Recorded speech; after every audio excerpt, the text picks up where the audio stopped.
এখন সপ্তম শ্রেণীর 2025 সালের রেজাল্ট প্রকাশ করা হবে। সবাই শোনো। আশফাটা বাদল পাস, আনিস পাটোয়ারি পাস,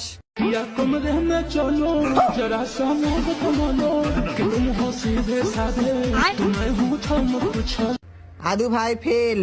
এখন রেজাল্ট প্রকাশ করা সমাপ্ত করলাম। ইয়া কোয়েশ্চেন কি? আমি 17 বছর ধরে পরীক্ষা দিচ্ছি, 17 বারে ফেল করছি। আর আল্লাহ আমার দ্বারা হবিল্লাহ, আমি বাদ গেল, বাদ দিয়ে আমি বিয়ে করবো।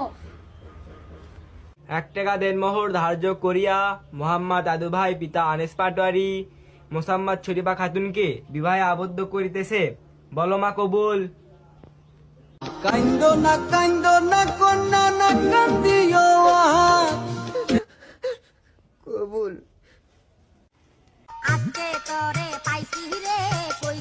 ইয়ে রে, বউ কবুল কথা, আমার বিয়ে হচ্ছে।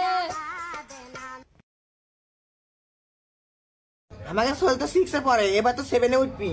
তুমি তো 7 থেকে 8 এ উঠতে পারছো না একবারও। এবার জানি 8 এ উঠা চাই আমি বাইরে গেলে মান সম্মান আমার থাকিচ্ছে না। আমি এবার যদি না উঠতে পাও 8 এ, তোমার সংসার থেকে জিয়াদের সংসারে যাবো। জিয়াদি ভালো, শিক্ষিত, নম্র, ভদ্র। জিয়াদি ভালো পায়, জিয়াদি ভালো পায়। এবার পাস না করে পারলে আমি জিয়াদের সংসারে সত্যি চলে যাবো। কি হচ্ছে? আমার থেকে জিয়াদি ভালো লোক এই ফিরে হেম পাস করুন। বাপ বেটা একসাথে এইটা বর্মা হেমি। এ বেটা আমাকে দেখা তো রে, আমি পাচ্ছি না। তুমি পারো না, তোমাকে দেখাম না, যাও। সপ্তম শ্রেণীর 2035 সালের রেজাল্ট প্রকাশ করা হবে। সবাই শোনো। গান্ডু মলম পাস, আনিস পাটোয়ারি পাস, আদু ভাই ফেল। আজকের রেজাল্ট এখানেই সমাপ্ত।